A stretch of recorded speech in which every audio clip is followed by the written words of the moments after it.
ngimami tahlil la ilaha illallah hayyum maujud. Ngati-hati nih semuanya. Hayyun maha hidup, maujudun yang diwujudkan. Isim maf'ul kan? Yang diwujudkan. Salah. Terus gimana yang benar? La ilaha illallah hayyum maujud ay masy'urun biwujudih.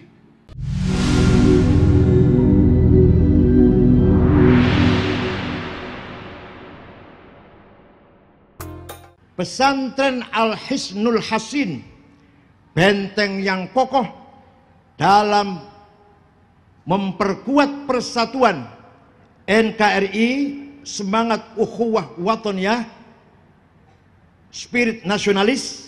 Di samping pesantren membangun budaya, akhlakul karimah, memahami agama, ruhuddin atau ruhul Islam akan kita dapati di pesantren, tidak akan kita dapati di sekolah-sekolah. Yang Ustadz DB belum bisa baca Quran. Sanawiyah negeri, aliyah negeri, kecuali keluar pesantren, kecuali. Kalau nggak keluar pesantren, ustadznya tuh loh nggak bisa baca Quran dengan benar. Bagaimana mau akan menjadi Hisnul Hasin, Ruhuddin, bagaimana akan menjadi benteng agama Islam kalau kualitas guru-gurunya baca Quran saja tidak bisa? Itu guru sekolah agama loh ya, bukan guru sekolah SMA, bukan sekolah agama. Peran pesantren sungguh sangat mulia sejak dulu sampai sekarang. Pertama, peran membangun ruhul Islam wa ta'alimuh wa mabadi'uh, peran membangun semangat beragama Islam dengan memahami betul-betul ilmu pengetahuan tentang keislaman, dengan mendalami betul-betul ilmu yang ada dalam agama Islam, tafsir, hadis dan seterusnya. Di agama lain, Yahudi, Kristen, apalagi Hindu, Buddha, apalagi tidak ada ilmu yang semacam usul fikih, yaitu metode bagaimana memahami Quran dan hadis sehingga melahirkan ijtihad yang menghasilkan ilmu fikih. Yahudi tidak ada, Kristen boten wonten. Ya baca teks aja, baca Injil lah. Ilmu semacam usul fikih, ayatnya ada muhkamah, mutasyabihah, mutlaqah, muqayyadah, ammah, khossah, nasikhah, mansukhah. Gak ada hakiki, majazi. Ilmu itu gak ada di Yahudi Kristen. Bukan menghina, ini kenyataan, pembahasan ilmiah ini. Bukan menghina, bukan. Ilmu semacam ilmu hadis, dalam seleksi hadis dinamakan sahih kalau muttasil, dhabit, thiqah, adil, baru sahih. Kurang satu syaratnya turun hasan. Kurang lagi dhaif, dhaifnya macam-macam. Tidak ada metode seleksi yang semacam ini di agama lain. Nah, di kita pun di tengah-tengah umat Islam ini yang masih menekuni ilmu itu hanya di pesantren. Ini namanya ruhul Islam. Betul-betul membesarkan, membentengi ilmu pengetahuan agama Islam. Bukan fikihnya loh. Bukan fikihnya, bukan hadisnya, ilmu usul fikihnya. Ilmu mustalah hadisnya yang tidak ada di luar pesantren. Kalau tuh ada cuma tekstual banget atau dangkal banget.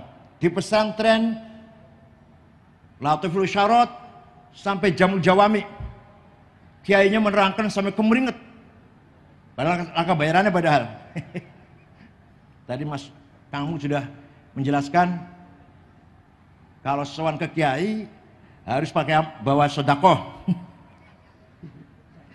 Makanya yang menghina kiai dalam hal amplop langsung dipecat oleh kamu sendiri yang mecat. Ilmu semacam itu manhaj, metodologi memahami Quran, metodologi menseleksi hadis tidak ada, tidak dimiliki oleh lembaga pendidikan di luar pesantren. Percaya mohonlah, percaya sama saya. Saya pernah kuliah, pernah di Indonesia ini dan melanjutkan ke Timur Tengah. Betapa jauhnya perkuliahan di sini dengan perkuliahan di Timur Tengah. Betapa jauh kualitasnya. Hadirin saya hormati, di pesantren ada pelajaran Al-Quran face to face, muwajahah, wajahan biwajihin, ya masih gitu ya. Berhadapan satu anak dengan kiainya, maka kita jamin khotimin Quran dari pesantren SAS ini yakin baca Qurannya fasih. Belum tentu, bukan hanya belum tentu, kalau ngaji Qurannya cuma kolektif, ustadznya baca, terus ayo rame-rame menirukan, nggak akan sefasih yang wajihan biwajihin. Talaki wajihan biwajin, talaki mubashir. Ini merupakan kelebihan pesantren, terutama Kempek. Ya saya kira gedongan juga sama lah, babakannya sama, ngaji Qurannya wajihan biwajihin. Tidak mungkin terjadi metode ini, tidak akan kita debati di luar lembaga pesantren. Luar biasa. Bahagialah para khotimin yang telah menyelesaikan khotmil Quran di pesantren Kempek ini. Anda atau saudara-saudara semuanya, adik-adik semuanya telah mendapatkan pelajaran tilawatil Quran, qiraatil Quran, qiraah mujawwadah, qiraah yang sangat baik melalui guru-guru yang ada di pesantren Kempek. Quran dulu ditulis dengan tulisan Arab tanpa titik, ba ta tha sama, jim ha kho sama, dal zal nggak ada bedanya, ro zai nggak ada bedanya. Zaman Kanjeng Nabi, sahabat bisa baca walaupun nggak ada titiknya. Setelah Islam semakin meluas, maka ada seorang yang bernama Imam Abul Aswad Ad-Du'ali. Siapa? Alah Toto Soekardi lah, gampang. Abul Aswad Ad-Du'ali yang wafat tahun 62 Hijriah, beliaulah wadi'un nuqat alal huruf, yang menciptakan titik, ba titik satu di bawah, ta titik dua di atas, ta titik, namanya Abul Aswad Ad-Du'ali, muridnya Sayyidina Ali. Luar biasa jasanya. Sudah ada titik, masih banyak orang kesulitan baca Quran.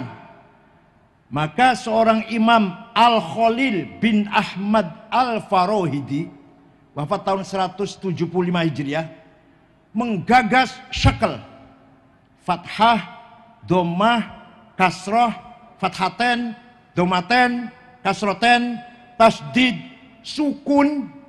Siapa tadi yang bikin, siapa namanya? Alah, sarapannya apa ya, Masya Allah, sarapannya semayi.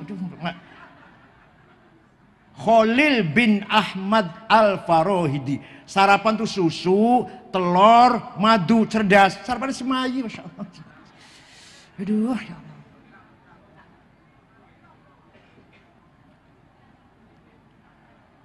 Sudah ada titik, sudah ada harokat, masih banyak orang salah membaca Al-Quran. Maka kebutuhan sangat mendesak, kebutuhan sangat darurat. Bagaimana metode membaca Quran? Seorang imam bernama Abu Ubaid Qasim bin Salam, siapa? Yang wafat tahun 224 Hijriah, menggagas ilmu tajwid qiraatil Quran. Baru tahun itu, tahun-tahun 200 lah kira-kira, baru ada terminologi idhar, idgham, ikhfa, iqlab, qalqalah, mad lazim, majaiz, huruf halak. Oh, baru kali itu. Baru tahun 200-an. Ya bid'ah. Jangan Kanjeng Nabi mboten wonten bid'ah. Tapi kalau nggak pakai bid'ah tajwid, baca Qur'annya mal'un. Baca Qur'an dapat laknat, apalagi dapat pahala. Dapatlah kalau nggak pakai bid'ah ilmu tajwid. Inilah jasa para ulama yang sangat luar biasa. Coba kalau nggak ada ilmu tajwid, kita baca Quran salah semua. Coba kalau nggak ada harokat, kita baca Quran bengong. Coba kalau nggak ada titik, mana mungkin kita baca tulisan Arab.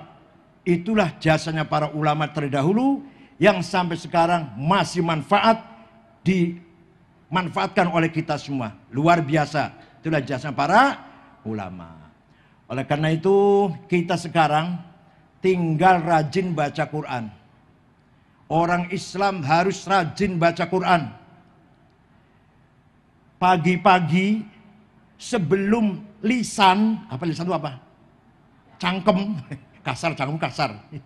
Sebelum mulut kita untuk bicara hal-hal lain, hal-hal apa saja, coba diawali dengan baca Al-Qur'an, walaupun setengah halaman. Walaupun 2 ayat, 4 ayat.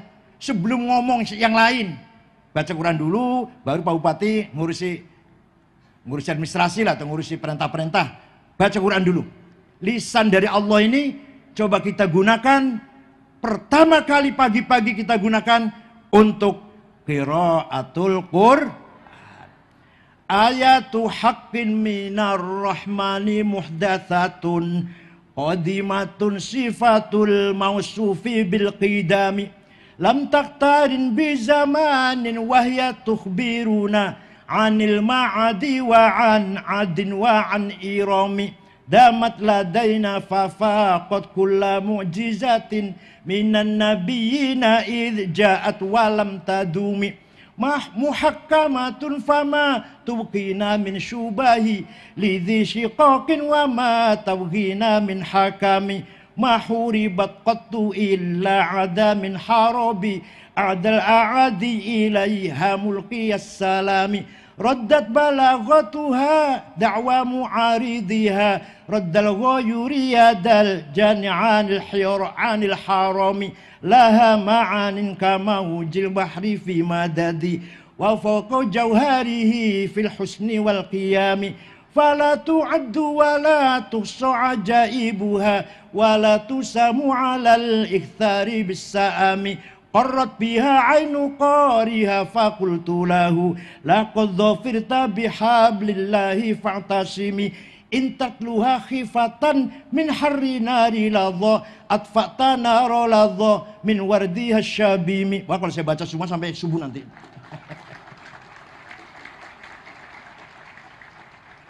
Quran itu mushafnya seumpama ini mushaf seumpama.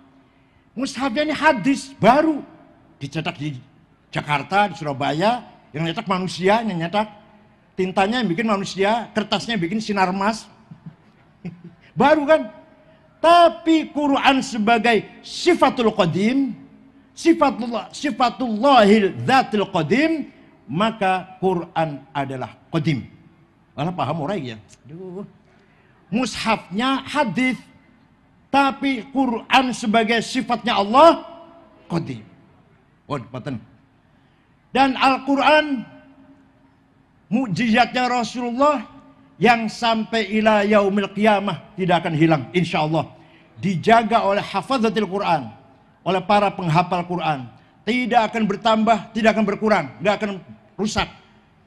Karena dihafal. Ayo cari, silakan cari, ada enggak pastor, pendeta hafal Bible? Ayo cari, ayo. Enggak ada, itu pasturnya loh itu. Bukan santrinya, bukan anak kecilnya, bukan. Di kita anak-anak kecil banyak yang hufadzil Quran. Apalagi ustadznya. Nah, mukjizatnya para nabi. Nabi Musa tongkatnya bisa jadi ular. Bisa jadi bikin Laut Merah jadi jalan tol. Tapi hebat kan? Tapi sudah nggak ada. Nabi Isa bisa menyembuhkan orang buta, menyembuhkan orang lumpuh, menghidupkan orang mati. Tapi nggak ada sudah. Tapi mukjizat Kanjeng Nabi Muhammad mu'jizah khalidah ila yaumil qiyamah. Dibaca tidak pernah bosan Quran itu. Lagi sedih baca Quran, pas. Lagi seneng baca Quran, pas. Menikahkan baca Quran, ya. Kematian baca Quran, pas. Dalam keadaan apapun baca Quran, pas. Fala tu'addu wala tuhsa ajaib wala tusamu al-iktsari bis-sa'mi. Bahkan orang yang ahli baca Quran, qarrat biya ainu qariha, insyaallah uripe tenang, hatinya tenang tentram, bi barakati qiraatil Quran. Intatluha khifatan min harri nari ladha atfa'tana roladha min wardasyabimi. Kalau kamu takut neraka, kalau Anda takut neraka, kemudian Anda baca Quran, itu berarti Anda sedang memadamkan api neraka. Kalau kita takut naruladha, neraka ladha, kemudian kita baca Quran, itu berarti kita sedang memadamkan api neraka. Luar biasa mujizat Al-Quran ini. Syukur-syukur ma'afahmi ma'ani. Syukur-syukur dengan dipahami makna-maknanya. Tadi Kiai Wawan ngimami tahlil la ilaha illallah hayyum maujud. Hati-hati. Hati-hati nih semuanya. Hayyun maha hidup, maujudun yang diwujudkan. Isim maf'ul kan? Yang diwujudkan. Salah. Terus gimana yang benar? La ilaha illallah hayyum maujud ay masy'urun biwujudih. Zat yang dirasakan adanya. Masy'ur ay ma'lumun lah. Masy'urun biwujudih. Secara fitrah semua manusia mengakui adanya Allah. Secara fitrah. Semua manusia pasti di dalam hatinya merasakan adanya Tuhan yang menciptakan kita semua. Maka maujudun artinya apa? Semua jawab. Masy'urun biwujudih. Apa? Dirasakan adanya. Awas, jangan maujudun diwujudkan. Masa Allah diwujudkan? Paham betul? Ini penting sekali nih, penting sekali. Hayyun maujud, Allah maha hidup dan maha yang dirasakan wujudnya. Nah, kayak gini nggak ada kalau di luar pesantren, nggak ada kayak gini ini. Pesantren sebagai Hisnul Hasin Ruhuddin, inti daripada agama, spirit daripada agama, bukan hanya akidah, bukan hanya syariah, tapi akhlakul karimah. Akhlakul, membangun wisdom, hikmah di dalam hati kita semuanya. Bukan hanya akidah, kafir, sesat, murtad, musyrik. Bukan hanya itu kalau di pesantren. Atau syariah, sholat, kalau nggak sholat, bunuh. Pencuri, potong tangan. Yang zina, gebukin ping 100. Yang mabok minum arak, gebukin 40 kali. Bukan hanya itu yang kita sampaikan di masyarakat.